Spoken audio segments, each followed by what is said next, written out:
యెషయా గ్రంథము 30వ అధ్యాయము 19వ వచనము. నీవిక ఏమాత్రము కన్నీళ్లు విడువవు, ఆయన నీ మొర్ర విని నిశ్చయముగా నిన్ను కరుణించును. ఆయన నీ మాట వినగానే నీకు ఉత్తరమిచ్చును. ప్రియులారా, దేవుని వాగ్దాన వాక్యము, దేవుని ప్రజలైన ఇశ్రాయేలీయులతో దేవుడు అనుగ్రహించిన వాగ్దానము. ఆ వాగ్దానం ప్రకారము ప్రభు వారి పట్ల నెరవేర్చి ఉన్నాడు.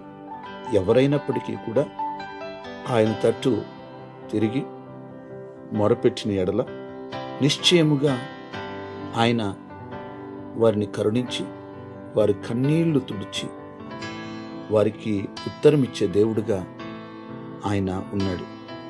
కాబట్టి ఆయన నిశ్చయముగా ఆయన మన మొర విని జవాబు అనుగ్రహించే దేవుడై ఉన్నాడు.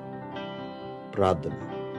సకల ఆశీర్వాదములకు కారణభూతుడ మా దేవా, మీకు వందనాలు, స్తోత్రాలు.